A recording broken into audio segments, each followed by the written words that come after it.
Hello and welcome to all my dear students. स्वागत आप सभी का और मैं हूं आपके साथ सुनील कुगना।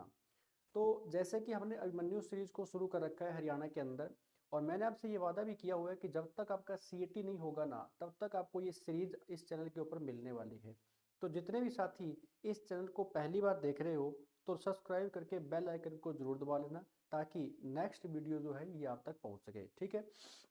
और हम अभिमन्यु सीरीज के अंदर वही क्वेश्चन कर रहे हैं जो प्रीवियस ईयर एग्जाम के अंदर क्वेश्चन आए हुए हैं या फिर आने की संभावना है नेक्स्ट पेपर के अंदर। तो उम्मीद करता हूं कि पीछे जितनी भी क्लासें मैंने करवाई है ये आपको बिल्कुल बढ़िया समझ में आई होगी। आइए, आज क्लास का हमारा जो पहला क्वेश्चन है वो आपके सामने इस प्रकार से है। हरियाणा के किस जिले में लाट की मस्जिद है? अब देखो, मस्जिद से हरियाणा के अंदर बहुत सारे क्वेश्चन बन जाते हैं। इसने पूछा है कि जो लाट की मस्जिद है ना, ये हरियाणा के किस जिले के अंदर है। तो जब भी क्वेश्चन आ जाए मस्जिद से तो आपने बहुत सारे क्वेश्चन यहाँ से कर लेने हैं। फिर फर्स्ट ऑप्शन दिख रहा है यहाँ पे हिसार, यही हमारा करेक्ट हो जाएगा कि जो हिसार में है ना, एक तो क्वेश्चन आता है लाट की मस्जिद के बारे में पूछता है कि जो लाट की मस्जिद है ना, ये हरियाणा के कौन से डिस्ट्रिक्ट के अंदर पड़ती है। तो लाट की मस्जिद हरियाणा के सिर्फ हिसार डिस्ट्रिक्ट के अंदर ही पड़ती है। इसी हिसार से एक और क्वेश्चन पीछे एग्जाम में आया था, गुजरी महल जो है ना, ये काफी बार पूछा गया है। गुजरी महल भी हरियाणा के कौन से डिस्ट्रिक्ट में है? ये हरियाणा के हिसार डिस्ट्रिक्ट के अंदर ही पड़ता है। गुजरी महल किस व्यक्ति के द्वारा बनाया गया था? ये फिरोज शाह तुगलक के द्वारा बनाया गया था। किसके द्वारा बनाया गया था? फिरोज शाह तुगलक के द्वारा ही बनाया गया था। और ये जो फिरोज शाह तुगलक है ना, इन्हीं ही इसी व्यक्ति ने तो हिसार को बसाया था। और उसमें नाम क्या दिया था इसने? हिसार ए फिरोजा नाम दिया था। इसने क्या नाम दिया था? हिसार ए फिरोजा नाम जो है ना, ये इस व्यक्ति के द्वारा दिया गया था। तो हिसार ए फिरोजा, ये ए फिरोजाबाद में अकबर ने अपने टाइम पीरियड में हटवा दिया था और बाद में नाम क्या हो गया था इसका? हिसार हो गया था। ठीक है। रोहतक के अंदर कौन सी आती है? तो एक शीशे वाली जो मस्जिद है ना, ये कहाँ पर है? ये रोहतक में आती है।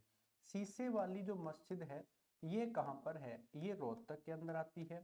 और यहाँ से क्या क्वेश्चन बन सकता है?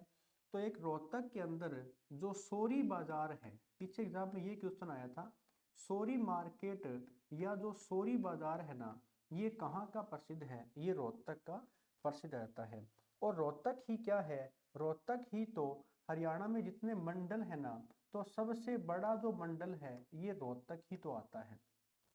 सबसे बड़ा मंडल अगर आपसे पूछ लिया जाए तो आपने बता देना है वो कौन सा है, वो रोहतक ही रहता है।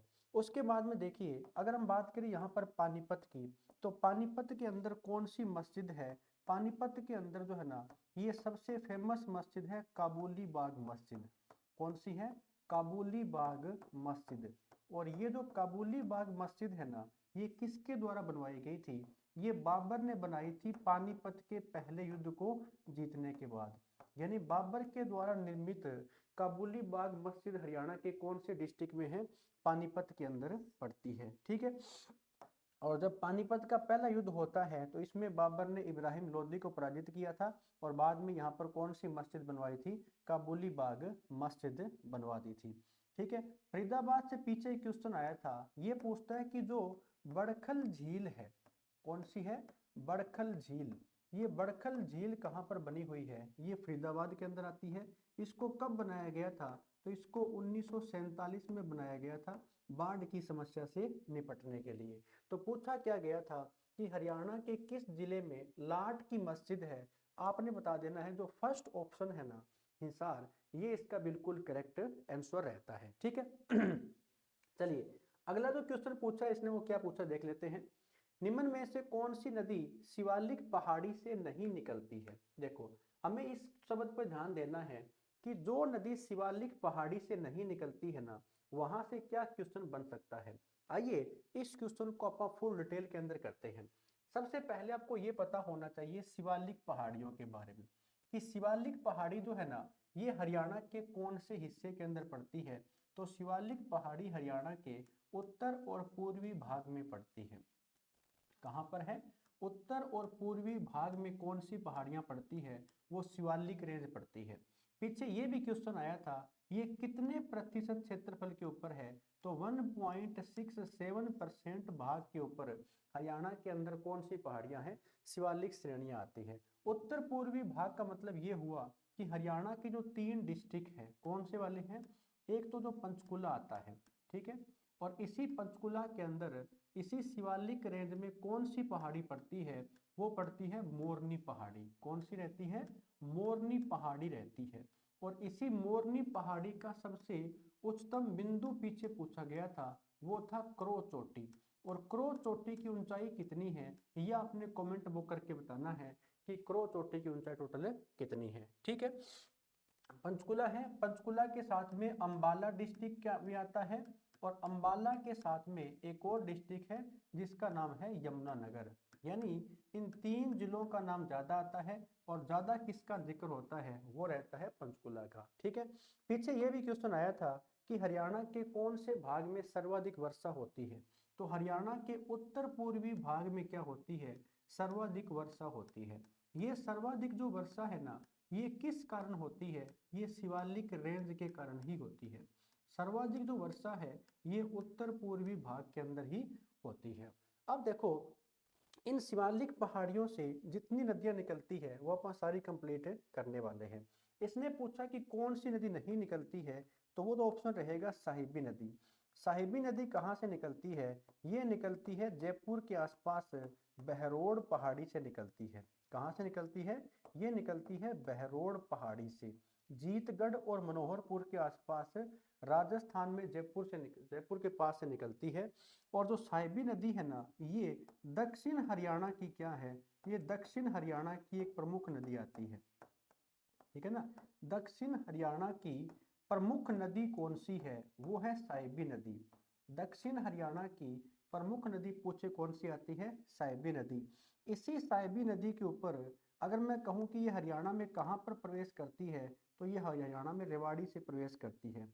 और रेवाड़ी में जो है ना, इस नदी के ऊपर कौन सा बैराज बना हुआ है? रेवाड़ी में इस नदी के ऊपर मसानी बैराज बना हुआ है। तो रेवाड़ी के अंदर कौन सा बैराज हो जाएगा? मसानी बैराज हो जाएगा। और साहिबी नदी क्या है? ये दक्षिण हरियाणा की क्या आती है? एक प्रमुख नदी आती है। ठीक है, अब अगर हम बात करें यहाँ पर जो मारकंडा नदी है, घग्गर नदी है और टांगरी नदी है। मारकंडा नदी जो है ना, ये कहाँ से निकलती है? तो ये निकलती है हिमाचल प्रदेश से। मारकंडा नदी कहाँ से निकलती है? ये हिमाचल प्रदेश से निकलती है। और हिमाचल प्रदेश से निकलती है तो हिमाचल प्रदेश में कोई तो स्थान भी होगा, तो हिमाचल प्रदेश के नाहन से निकलती है। ये कहाँ से निकलती है? ये नाहन से निकलती है। ठीक है, अब जो मारकंडा नदी है इसके बारे में पीछे एक और क्वेश्चन आया था कि कौन सी नदी का जो प्राचीन नाम है ये अरुणा है। तो मारकंडा नदी का प्राचीन नाम क्या रहता है? मारकंडा नदी का प्राचीन नाम है अरुणा। ये पीछे एग्जाम के अंदर क्वेश्चन है, एग्जाम में आया था। ठीक है, अगर हम बात करें यहाँ पर घग्गर नदी की, तो घग्गर नदी जो है ना, ये कौन सी हिमानी से निकलती है? घग्गर नदी निकलती है डाग से ही हिमानी से। कहाँ से निकलती है ये डाग से ही हिमानी से निकलती है। और ये जो डाग से ही हिमानी है ना, ये कहाँ पर? तो ये भी हिमाचल प्रदेश के अंदर ही पड़ती है। कहाँ पर पड़ती है ये हिमाचल प्रदेश के अंदर ही पड़ती है। ठीक है, और घग्गर नदी जो है, ये इसके बारे में याद रखना, जब ये घग्गर नदी सिरसा के अंदर जाती है, जब ये घग्गर नदी सिरसा में जाती है ना, तो सिरसा में इस घग्गर नदी के ऊपर एक बैराज बना हुआ है। उस बैराज का नाम क्या आता है? उसको ओटू बैराज कहा जाता है। ठीक है, और इसी ओटू बैराज से आगे इस नदी का नाम चेंज हो जाता है। इसको आगे हाकरा नदी भी कहा जाता है। क्या बोलते हैं इसको? आगे इसको हाकरा नदी भी कहा जाता है। ठीक है, याद रखना। इसी घग्गर नदी के कारण तो सिरसा के अंदर अनकाई दलदल बना हुआ है। सिरसा के अंदर एक क्वेश्चन आता है कि हरियाणा में जो अनकाई दलदल है ना, ये कौन सी डिस्ट्रिक्ट में है? ये सिरसा डिस्ट्रिक्ट में है। तो कौन सी नदी के कारण है? ये घग्गर नदी के कारण आ जाता है। ठीक है, अगर हम बात करें यहाँ पर कौन सी नदी की, तो वो नदी है टांगरी। टांगरी जो है ना, ये मोरनी की पहाड़ियों से निकलती है।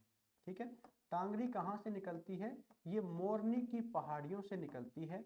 और मोरनी की पहाड़ी से निकलने का मतलब ये मोरनी की पहाड़ी कहाँ पर है, ये पंचकुला के अंदर पड़ती है, ये भी याद रखना। मारकंडा के बारे में क्वेश्चन आया था कि कौन सी नदी जो है ना ये सनीसा झील में अपना जल गिराती है। तो जो मारकंडा नदी है ये कुरुक्षेत्र में एक झील पड़ती है, कौन सी, सनीसा झील। तो सनीसा झील में अपना जल कौन सी नदी गिराती है, वो मारकंडा ही तो गिराती है। तो मारकंडा भी कहाँ से निकलती है, शिवालिक पहाड़ियों से। घग्गर भी कहाँ से निकलती है, शिवालिक पहाड़ियों से। टांगरी भी कहाँ से निकलती है, शिवालिक पहाड़ियों से। लेकिन जो साहिबी नदी है ना ये दक्षिण हरियाणा की नदी है, और दक्षिण हरियाणा की बात करोगे तो वहां पर कौन सी रेंज है, वहां पर अरावली पहाड़ियां पड़ती है। ठीक है, इसके अलावा देखिए नदियों से जब भी कोई क्वेश्चन आएगा ना तो वो क्वेश्चन आ सकता है यमुना नदी से। किससे आ सकता है, यमुना से भी पीछे एग्जाम में क्वेश्चन आ सकता है। तो मैं आपको बता देता हूँ, यमुना निकलती है यमुनोत्री हिमानी से। यमुना कहाँ से निकलती है, ये यमुनोत्री हिमानी से निकलती है, और यमुनोत्री हिमानी से निकलती है तो यह हरियाणा के कौन से डिस्ट्रिक्ट में प्रवेश करती है, ये हरियाणा के यमुना नगर में प्रवेश करती है। ठीक है, यमुना नदी जो है इसको क्या बोलते हैं, ये गंगा की सबसे बड़ी क्या आती है, सहायक नदी आती है। गंगा की सबसे बड़ी अगर सहायक नदी पूछे तो गंगा की सबसे बड़ी सहायक नदी कौन सी है, तो गंगा की सबसे बड़ी सहायक नदी ये आती है यमुना नदी। ठीक है, इसकी टोटल लेंथ पूछे ना तो फिर तो आपने बता देनी है 1376 किलोमीटर जो है ये इसकी टोटल लेंथ रहती है। लेकिन अगर पूछे यूपी और हरियाणा के बीच में कितनी सीमा बनाती है, तो यूपी और हरियाणा के बीच में यह 320 किलोमीटर लंबी सीमा बनाती है। ठीक है, तो नदियों से जब भी कोई क्वेश्चन आ जाएगा ना तो मेरे हिसाब से आपका कोई भी क्वेश्चन गलत नहीं होना चाहिए। और उम्मीद करता हूँ कि सेशन बिल्कुल बढ़िया लग रहा होगा। अगर सही समझ में आ रहा है ना तो आपके जितने भी साथी हैं इस क्लास को शेयर कर दिया करो उन तक, या फिर आपके जो भी व्हाट्सएप ग्रुप बने हुए हैं उन ग्रुप के अंदर ये क्लास को आप शेयर कर सकते हो स्टूडेंट्स। क्योंकि देखो मेरे द्वारा जो आपको करवाया जाता है ना वो मैं आपको अच्छे वाला कंटेंट करवाता हूँ। आपने देखा होगा कि मेरी क्लासों के अंदर आपको किसी प्रकार की टाइम वेस्ट नहीं होता होगा आपका। अब क्वेश्चन तो ये एक ही था, लेकिन जितनी भी नदियों को लेकर के क्वेश्चन आते हैं ना वो सारे क्वेश्चन मैंने आपको यहाँ पे करवा दिए हैं। ठीक है, तो इसका ऑप्शन कौन सा हो जाएगा, ऑप्शन नंबर हमारा डी कैरेक्टर रहने वाला है।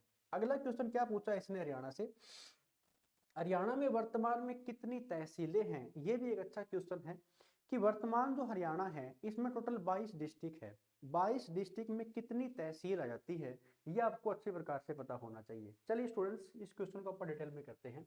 पूछा तो है कि कितनी तहसीलें हैं, तो देखिए अभी हरियाणा के अंदर वर्तमान में है ना 94 के आसपास तहसीलें हैं। तहसील कितनी है, तहसील तो होती है अभी 94। ठीक है, और तहसील को जो संभालता है वो होता है तहसीलदार। वो कौन होता है, वो तहसीलदार होता है। ठीक है, और 49 क्या है, ये आती है उप तहसील। हरियाणा में उप तहसील कितनी है, तो वो है 49। उप तहसील को कौन संभालता है, तो वो संभालता है नायब तहसीलदार। कौन संभालता है, नायब तहसीलदार जो होता है ना ये उप तहसील को संभालता है। ये आपको पता होना चाहिए। इसके अलावा और क्या क्वेश्चन आ सकते हैं, हरियाणा के अंदर जिले पूछे ना तो जिले कितने हैं, जिले तो है 22। ठीक है, और 90 क्या है, 90 हरियाणा के अंदर हरियाणा विधानसभा की सीटें हैं। हरियाणा विधानसभा की जो सीट है ना ये कितनी है, तो हरियाणा विधानसभा की सीटें जो है ये है हरियाणा में 90। ठीक है, इसके अलावा अगर आपसे और पूछ ले, और क्या पूछ सकता है क्वेश्चन आपसे कि बताइए हरियाणा के अंदर कुल कितने जिले हैं, तो 22 जिले हैं, तहसील पूछ लेगा। हरियाणा के अंदर टोटल मंडल कितने हैं, तो मंडल आपने बता देने हैं। हरियाणा में टोटल 6 मंडल यहाँ पे आ जाते हैं। हरियाणा से लोकसभा की सीटें कितनी है ये भी आपको पता होना चाहिए था। तो लोकसभा की सीटें हैं हरियाणा से वर्तमान में 10। हरियाणा से राज्यसभा की सीटें वर्तमान में कितनी हैं, तो राज्यसभा की सीटें वर्तमान में कितनी है, 5 सीटें आती है। सारे के सारे क्वेश्चन जो है ना ये हरियाणा के अंदर आ जाते हैं यहाँ से। तो तहसीलें होगी आपकी, लोकसभा होगी, राज्यसभा होगी, मंडल, डिस्ट्रिक्ट कितने हो गए, सारे के सारे क्वेश्चन जो एग्जाम में आते हैं।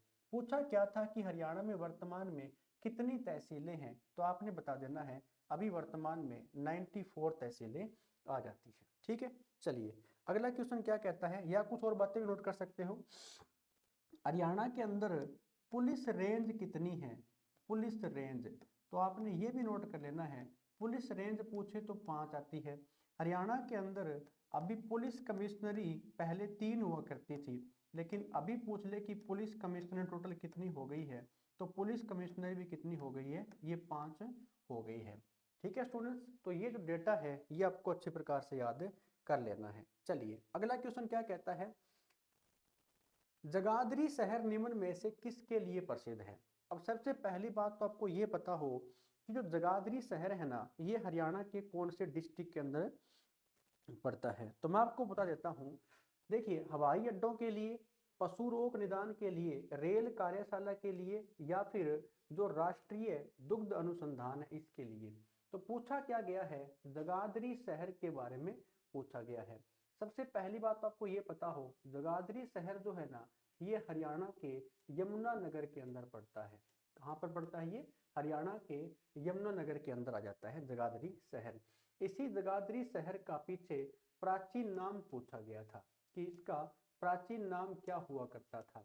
तो आपने ये भी नाम नोट कर लेना है, प्राचीन नाम हुआ करता था युगंधर।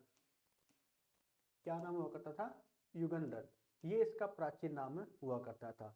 तो यह रेल कार्यशाला के लिए प्रसिद्ध है। क्वेश्चन याद रखना, हरियाणा में जो जगाधरी शहर पड़ता है ना, ये किसके लिए प्रसिद्ध है, ये रेल कार्यशाला के लिए प्रसिद्ध रहता है।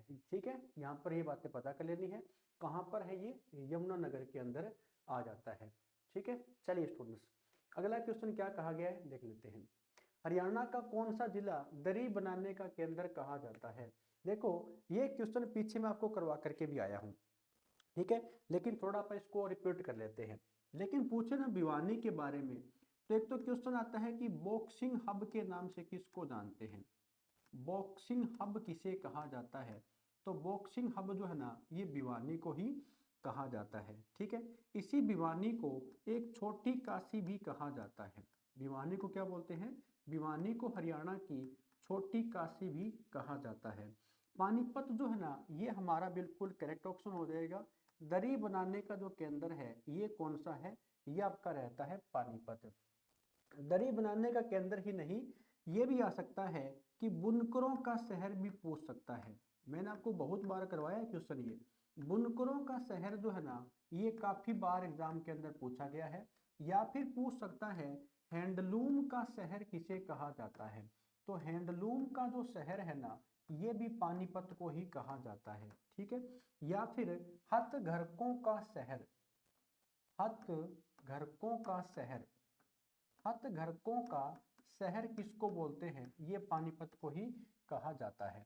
अब दरी बनाने का केंद्र पूछने का मतलब ये हुआ कि दरी ज्यादा कहाँ पर बनती है, पानीपत के अंदर। और पानीपत से ही जो सेना के हमारे जो कंबल होते हैं ना, तो ये कंबल जो भारतीय सेना के पास जाते हैं वो 70% 75% कहाँ जाते हैं, वो पानीपत से ही जाते हैं। ठीक है, अगर हम बात करें यहाँ पर पंचकुला की तो पंचकुला के अंदर एक क्वेश्चन आता है कि मोरनी पहाड़ी कहाँ पर है। तो मोरनी पहाड़ी जो है ना, ये पंचकुला के अंदर पड़ती है।